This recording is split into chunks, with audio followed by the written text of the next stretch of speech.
兼职赚钱买了2杯柠檬水，妈妈疯狂发微信咒骂。她骂我贱种败家，又说隔壁林双多么优秀，赚钱给妈妈买房子。可她不知道林双抽烟打架霸凌我，她也不知道我死了。死之前，我听到有声音问我，宿主是否愿意交换母亲，于是我跟霸凌者交换了母亲。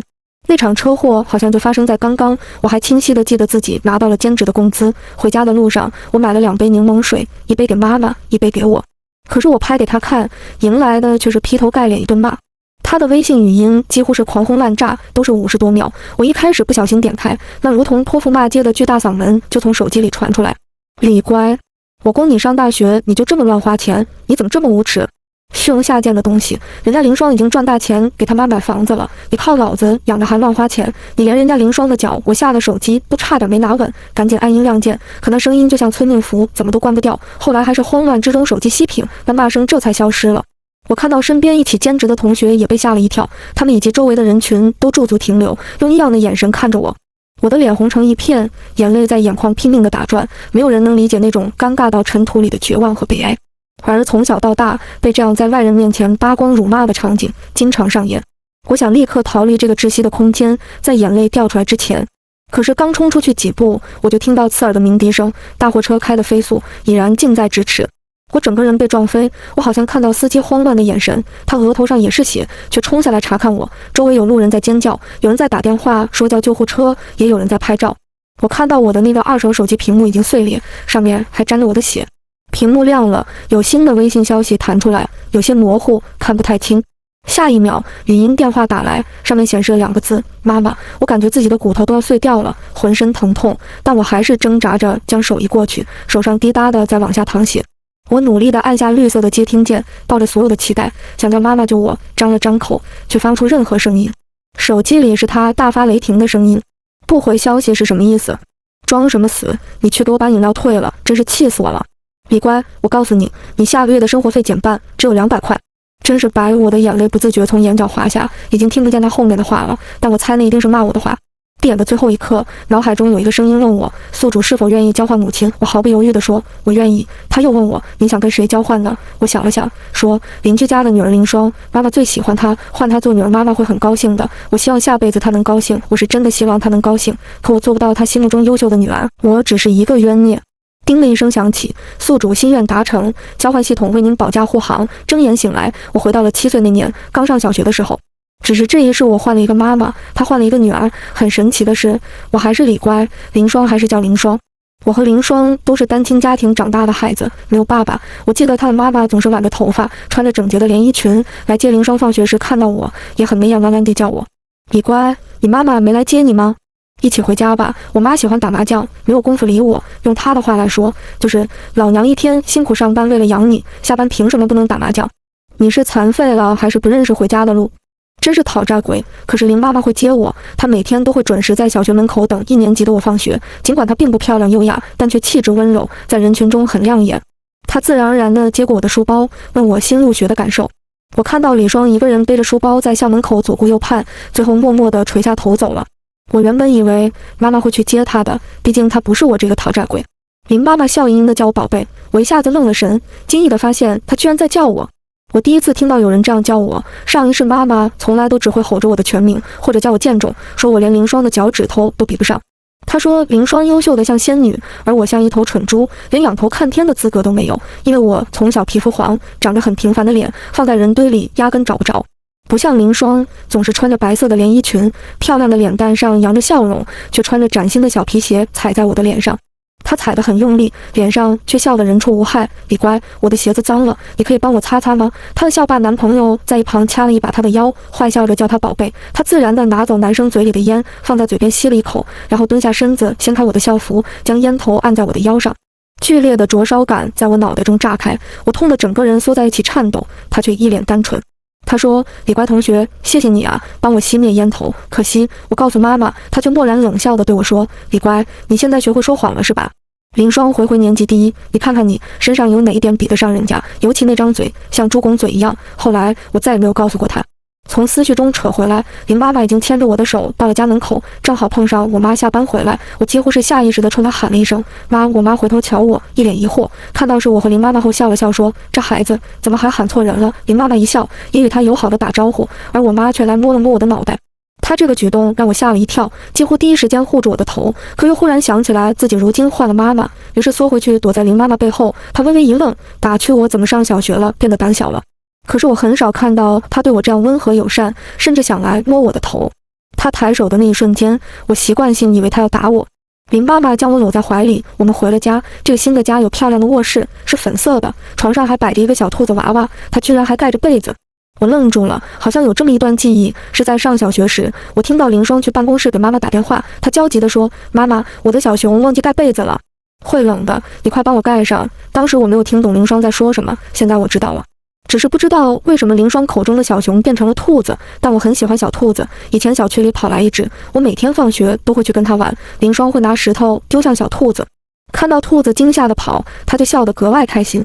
也许是林双又喜欢小兔子了吧。这时林妈妈端来一碟子草莓来我的房间，她指了指小兔子，宝贝，小熊6受冷哦，奖励你一颗草莓。她将草莓塞到我嘴里，我一时傻愣着，嘴巴里塞得鼓鼓的。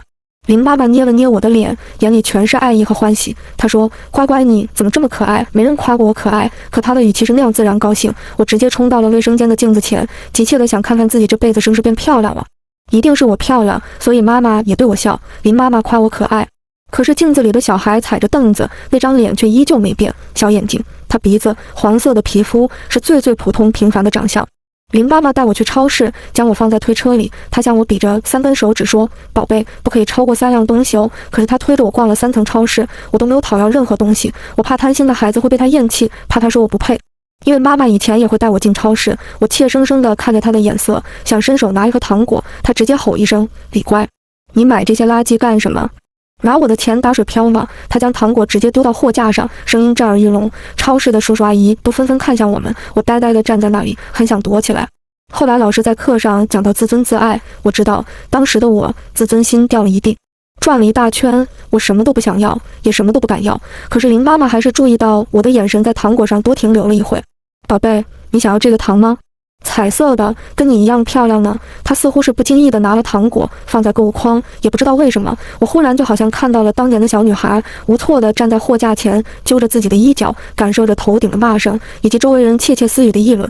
而如今，我的手心里捧着那盒彩色的糖果，亮晶晶的，我的眼泪瞬间就流了出来，整个人缩在购物车里，很快擦干眼泪。这具小孩的身体承载着的却是20年沉重的记忆，那些记忆仿佛藤蔓一样将我紧紧缠绕着，我几乎无法呼吸，而有一双温暖的臂膀却环住了我。宝贝，妈妈带你去吃肯德基吧。林双在班里总是炫耀自己可以1周去吃1次肯德基。林妈妈工资并不算高，但林双该有的都会有，在特殊日子也会买新衣，普通又美好的生活着。上辈子大学之前，我从来没有吃过肯德基。我有一次考了班级前3，跟妈妈求表扬提起时，她将成绩单砸在我的脸上，说：你配吗？李乖，你知道林双考了满分吗？人家是年级第1，你真是给他提鞋都不配，我怎么就生出了你，还吃肯德基，吃你妈。后来是有人带着我去，我有些尴尬地站在前台，看着花样繁杂的名字和图片，最后说：你好，我要1份肯德基。那是我格外耻辱的一天，几乎所有人都在笑，同学也默默跟我拉开了距离，觉得我丢人。2个收银员怪笑着看着我，其中一个轻蔑地看了我一眼，让我去旁边自助机点单。小朋友，你要吃什么？思绪拉回现实，我和林妈妈站在前台点单，收银员笑眯眯地问我，我心里不由自主地升起害怕，最后看向了林妈妈。她揉了揉我的脑袋，我不知道你爱吃时，她的话戛然而止，然后说：那儿童套餐好不好？里面有汉堡、薯条、甜玉米，还有玩具哦。我重重地点了点头，然后坐在桌子旁，风卷残云般将这些东西吃得干干净净。林妈妈爱怜地为我擦拭嘴角。就在这时，我忽然看到了林双，她穿着不太干净的校服，手里攥了100块钱，眼神溜溜地转着，走到前台点脚，扬着下巴说：我要这个，还有那个。她正趴在前台上等着餐，门口就冲进来一个熟悉的人影，接着是我妈的怒吼嗓门：你这个贱蹄子，学会偷钱了？拿着我的钱来买肯德基。她杀到了林双面前，而餐品刚好做好，她顺手拿起一袋子薯条砸到了林双的脸上，在场的人都傻了。我感觉到林妈妈拉着我的手一紧，可她最终还是低下了头。我知道她一向不喜欢惹事，上辈子我妈打我的时候，她也劝过。他对妈妈说，每个孩子都有优缺点，而我妈却说，你家林双懂事，成绩又好，都不用你操心，我家这个就是贱。他怜悯地看我一眼，无奈地转身离开。第二天放学却在门口等我，他说，小乖，阿姨多买了一份蛋糕，双双也吃不完，给你吧。他很善良，但似乎也只能以这种方式安慰陌生孩子的心灵，再多也做不了。我明白的，也很感激他。可惜那份蛋糕我刚打开就被妈妈拿走了。她说我这种猪不配吃这么好的蛋糕，有免费的蛋糕吃。她很开心，还看着我开玩笑说，李乖，你的嘴巴真的很像猪，就是那种拱嘴猪，嘻嘻。可是除了她，没有人说我丑。现实中的我妈似乎比记忆里更疯狂，也许是林双偷钱的行为将她彻底激怒。她不仅扔了薯条，还打开汉堡，撕扯着往林双的嘴巴里可劲塞。你不是爱吃吗？老子今天让你吃个够，你吃。吃！林双脸上全是泪，吓得整个人挣扎着坐到了地上，脸上都是油和汉堡里的沙拉酱，校服领子那里还洒落着几根薯条。她哇哇大哭，周围的人都看傻了，有的反应过来赶紧拉架。我妈在不停地咒骂，最终劝的人越来越多。她揪着林双的校服将她拖了出去。我听到林双被拖走时发出凄厉的哭嚎声，忽然就想起来上辈子还在念4年级的他叫了几个5大3粗的男生，揪着我的校服，架着我的腿，将我拖进了男厕所。我也是这样撕心裂肺的哭叫。他们并没有对我做什么，4年级的小孩什么都不懂，大概只是觉得好玩。我曾经问林双为什么要这样对我，他一脸天真无邪地嘟起嘴巴说，多有趣啊，李乖，你不觉得吗？这次是我默不作声，原来只是因为有趣。回去的时候，隔壁听到林双的哀求声，妈妈，求你了，别打我，求求你，我再也不敢了。那些熟悉的喊叫声一字一句的在我的心头跳动。我知道林双的祈求没有任何作用，因为我曾经偷了2块钱去买了一根自动铅笔，跪在地上搓着双手，不断求他不要打我，可他压根不会停。我记得他一脸轻蔑地盯着我说，人家林双品学兼优，用脚趾头都能考满分，你还偷钱，真是不成器的东西。我当时为什么要生下你，就应该把你掐死。如今一模一样的话，林双通通接着。林妈妈在厨房泡豆子，说明天早上给我打豆浆喝，她真的太好了，那么温柔，对我那么好，我真的好喜欢她。于是我踩在凳子上洗自己和林妈妈的袜子。上辈子我从3岁就学着洗袜子，3年级后就开始做饭，因为个子低，总是踩凳子，还摔下来过2次。我妈却说，怎么没把你摔死？笨手笨脚，什么都干不好。我拧着袜子上了水，然后听见隔壁传来我妈骂林双的声音，你不洗袜子，等谁给你洗呢？你看看人家李乖，多懂事省心，你怎么这么个货？我有些惊讶他提到我第一次出现在他话中被比较的那一方。成绩再好又怎么样？你能保证回考第1吗？不知道人外有人，天外有天，真是笑话。我垂下眼睛，将袜子搭上晾衣杆，回头看见林妈妈错愕地看着我，还系着围裙。小乖，你怎么在洗袜子？我抿了抿嘴，然后说，我想报答你，妈妈，我真的很想报答他，报答他上辈子对身处深渊的我偶尔的怜悯和善意，也想报答他关于今生的关爱呵护，哪怕我只是作为一个代替的女儿。谁知他听我说了这句话，却冲过来半跪在地上，紧紧地将我抱进怀里，他的声音似乎有些哽咽，妈妈不需要你报答，我已经很信任了，真的。我将手轻轻环上他的后背，像他抱着我那样抱着他，感受着他的身体有轻微的颤抖。渐渐长大，似乎是无法跨越的节点，林双还是找上我。他将我堵在学校门口，只是换了一种霸凌的方式，逼着我把零花钱交给他。看着面前校服半拉的女孩，跟上辈子衣着整洁、打扮得仿佛洋娃娃的林双截然不同。我妈只会把自己收拾得精致，去美容院做脸纹眉，怎么会花精力管她？用我妈的话来说，就是我养你到大不容易，你吃我的喝我的，什么都干不好，我真是养了个废物。我想起这辈子的可怕记忆，咬着牙从兜里拿出钱，看着他得意洋洋地准备伸手接过。可就在这时，一个人影冲了过来，将我护在身后，他一把将钱推给了我，然后反手给了林双一巴掌，他身边的小混混都吓得跑开了。本该在外地出差的他也不知道怎么的，突然就仿佛及时雨一般降临在我的面前。林双愣在原地，而林妈妈第一次这样生气，语气冰凉，你如果再敢欺负我女儿，我一定不会饶了你，听到没有？林双如今还只是个小学生，自然还是害怕的，而且她欺软怕硬，对家里有势力的同学几乎是摇尾乞怜，整日讨好。此时她小鸡啄米般点头，向林妈妈保证，以后见了我都会绕道走。后来她果然不敢再欺负我，见了我也都瞥一眼快步离开。班里的同学不再孤立我，我也开始慢慢交朋友。会有人在课间跟我说话，也有人会上厕所时与我结伴而行。老师会叫我回答问题，我也学着主动举手，而不是再缩在角落，沉溺在自卑里，被所有人嫌恶。原来脱离那些欺辱这么简单，只需要一个大人站在我身前，一句话就够了。我忽然就在想，如果当年妈妈肯多问一声，或者护我一刻，林双对我长达6年的校园霸凌会不会消失？我会不会拥有正常的学习生活？ 12岁生日那天，他提着一个大大的蛋糕来了我们教室，穿着淡绿色的连衣裙，长发散在肩头，带着夏天的朝气。他走进来的那一刻，我觉得我的世界都亮了。那天阳光很好，也是我的6年级的毕业前夕，同学们都挤在林妈妈跟前排队领蛋糕，最后大家聚在教室里，把我围在中间，一起唱生日歌。这是我第一次成为人群的焦点，这是愉悦幸福的第一次，而不是上辈子那样被路人用异样的眼神打量议论。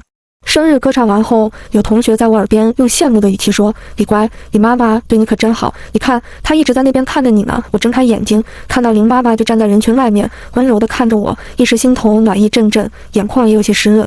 我的成绩并不是数1数2，只是排在中等，任凭怎么努力都上不去。可是我沮丧地回到家，林妈妈接过卷子，却并不批评我。他认真地看着那些题目，帮我分析有些题目是因为粗心大意才错的。我有些愧疚地低下头，习惯性地说：“妈妈，我错了，对不起，我太笨了，我下次。”他却捧起我的脸，一双眼眸温柔似水看着我说：“小乖，你不是个笨孩子，妈妈只是觉得粗心大意的问题你可以尽可能改正，下次就会更认真地对待题目，对你自己而言是进步。每个人都有自己的优缺点，小乖，你是个好孩子，你有你的优秀，不需要跟任何人比较。你喜欢画画，对吗？妈妈觉得你很有天赋，课外班我们就报画画吧。”我睁大眼睛，几乎不可思议。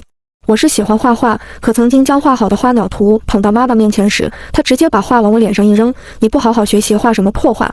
你看看人家林双，人家会干这种不务正业的事吗？你拿什么跟人家比？蠢猪！”可是林妈妈夸我有天赋，她真的开始周末接送我去画画班。我的画画是很有天赋，可却是人外有人，天外有天，我只能拿些不入流的小奖项或者大赛的3等奖。我并不是顶峰的天才，只是一个在爱好特长中有些发展的普通人，平凡的站在世界的最边缘，渺小的如同一粒尘埃。可是林妈妈把我当作珍宝，她每次都站在领奖台下为我打气，在家专门空出一个房间给我做画室，满怀期待地鼓励我画画。每一次微不足道的成绩都值得她对别人夸耀。我家小乖真的很优秀，林妈妈的爱让我手足无措。我第一次知道，原来我也可以是一个被爱的孩子，即使没有那么优秀出众，也会有人看到我的闪光点。初3模考，我的成绩渐渐排在了中上游，虽然并不算好，但是我认真努力了。我接受自己的平凡，同时慢慢进步，也愿为了未来做最大的努力。3模考的时候，学校发生了一件大事，其实说大不大，说小不小，是林双作弊被抓的事情。整个学校都传遍了，监控里林双偷偷摸摸前后左右的扔纸条，他跟社会上的人神混在一起，那些同学都怕他，只能把答案传给他。其实他作弊这件事我一直都知道，只是我们学校平时考试监控就是摆设，老师也都很悠闲。林双会偷偷带手机搜答案，或者请外面的学霸线上写好发给他。可惜模考查得很严，他压根带不进来手机，只能逼迫同学。事情败露，学校开始严查追责，不少同学都匿名举报林双，尤其我们班上一个闷葫芦学霸，那个女孩好几次坐在林双前面不给他答案，他便用笔狠狠扎人家后背，放学带着混混去堵。我妈杀到学校，二话不说揪着林双的头发猛扇耳光，林双脸上通红一片。可她如今长大了，便也跟我妈厮打在一起，2个人在校园里打得不可开交。同学都趴在栏杆上看，老师们一边驱赶回教室，一边自己也忍不住偷偷看，还私下议论。而那个胖胖的校长扶着老花镜，显然很少见到这种场面，直接傻眼。我妈怒吼着骂他不要脸皮，把他的脸都丢光了。林双却冷笑地说：“贱女人，你还有脸？”我妈骂他贱种野种，用尽世界上最恶毒的话那样吧，就像曾经骂我那样，脏话不堪入耳。林双再次回怼：“是啊，也不知道你是和多少个野男人睡了生下我，傻叉，你也配骂我？”我没再听下去，好像曾经最恐惧厌恶的2个人都与我无关了。我顺利递上是重点的普通班，这里的学习氛围很好。林妈妈担心别人吃好的，我却舍不得吃。每个星期除了额外的零花钱，还会在饭卡里充200。我并不富裕，但又很富裕。周末回家，我常常帮林妈妈做家务，她每次都做好多我爱吃的菜。偶尔听到隔壁在吵架、摔东西的噪杂声，大概是林双又在和他妈打架。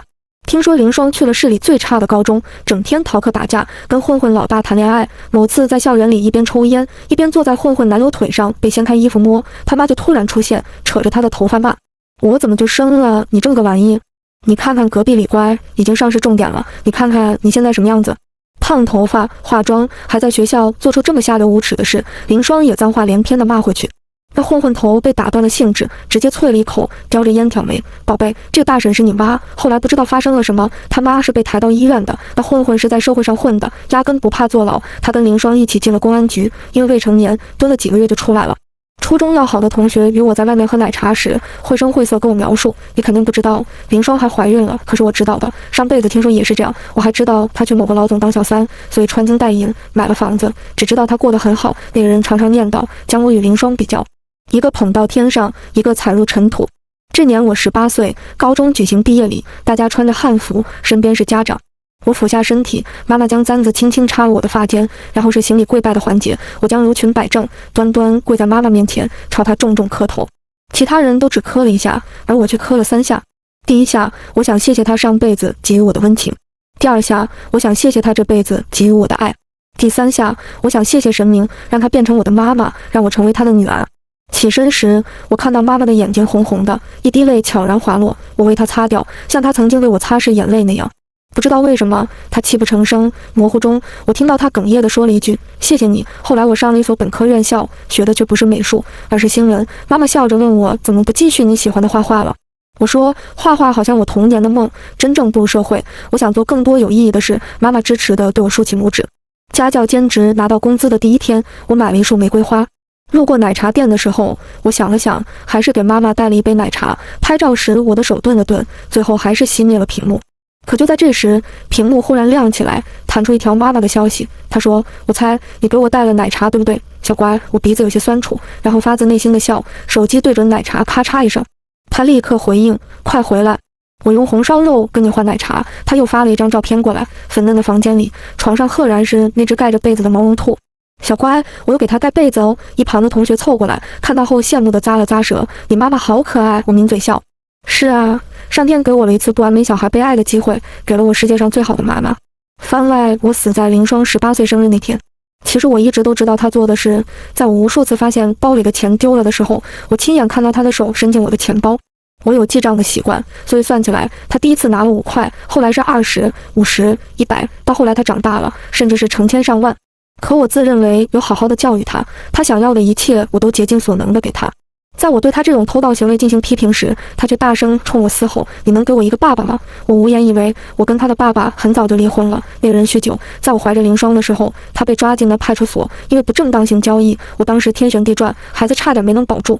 我拼尽全力生下这个孩子，她是我最真实的女儿，我一定会好好抚养她。生育满1年后，我终于离了婚。我开始一边工作一边照顾宝宝，他小时候很乖，可是越长大就变得越陌生。直到某次我在学校见到他熟练地吐着烟圈，用脚踩在一个女孩头上，他脸上的笑容天真无邪，可在我看来仿佛一个恶魔。他欺负的那个女孩我认识，叫李乖，是隔壁邻居的女儿。邻居常常羡慕我有林双这样的好女儿，学习又好，长得又漂亮，将自己的女儿贬低得一无是处。可是我对那个女孩很熟悉，有段时间路过楼下，我看到她在跟一个兔子玩，也不知道是从哪里来的，那孩子笑得很开心，我猜她一定很喜欢小兔子。小学时，他一个人背着书包站在校门口，一个人回家，一个人坐公交，也会因为没带伞淋着雨往家跑。我总是有些不忍心，便有时叫住他，带他一起回家。在超市时，林双恨不得把超市搬空，将购车塞得满满的，哪怕他知道我的工资并不高，却仍旧不止一次地期待着我在收银台付钱时脸上尴尬慌乱的表情。他说他看见我这样，就觉得很爽，很开心。而我看到过那个叫李乖的女孩，怯生生地跟妈妈提想要1盒糖，却被骂了个狗血淋头。她站在那里，局促不安，好像被全世界遗弃一般。她也常常挨打，因为很多莫名其妙的原因。可惜我太懦弱了，也管不了别人的家事，只是偶尔想对那孩子好一些。比如借口多买了蛋糕，又比如在他妈妈没回来时收留他进屋写作业，他趴在楼梯上写作业，用认真的语气问我：“李阿姨，你能告诉我林双为什么那么聪明吗？”我也想变聪明，让妈妈高兴。她这个问题让我有些哭笑不得，可她的眼神那样清澈，小小的缩成一团。我告诉她：“你不笨，小乖，你只是没有找到属于自己的路。”她若有所思，大概听不明白，小脑袋一低，又接着写作业了。后来林双越变越糟糕，中学开始偷用我的化妆品，烫头发，跟那些混混整天在一块。我害怕他学坏，也不想放弃他。可追到学校，他却让我滚。我教育他，他便说：“你都这么犯贱，跟野男人睡觉生下我，我谈了恋爱怎么了？那是你爸爸。”我第一次冲他发火，林双却掏了掏耳朵，毫不在意我的眼泪。我爸，哦，那他不久喝个酒去找个小姐吗？男人都这样很正常啊，而且你长得又不好看，哈哈，还作妖去离婚。一群人跟着他起哄嬉笑着，我几乎气得发抖。之后许多次，我请假去酒吧、电玩厅、KTV 揪着他回家，可他又会再跑出去鬼混，开始偷我的银行卡，甚至彻夜不归。我很担心他，常常半夜出去找人。林双18岁生日这天，我做了一大桌子菜，准备了惊喜。可是我怎么都找不到他人。后来在学校的天台上找到了他，正在跟3个混混男生亲热。那天我们发生了激烈的争执，最后他怒火冲天的跟那几个混混一起将我按在栏杆上。我震惊的睁大双眼，看着他亲手将我从天台上推了下去。是的，闭上眼睛的那一刻，我也选择了交换。如果真的有机会，我不想再要林双这个天生的坏种。睁开眼睛后，我看到了站在不远处安静的小孩，他有些怯怯地环绕着四周，直到看见我。我走上前接过他的书包，温柔地蹲下身子对他笑，小乖。他的眼神清澈明亮，仿佛照进我生命里的一道光。谢谢你，变成我的女儿。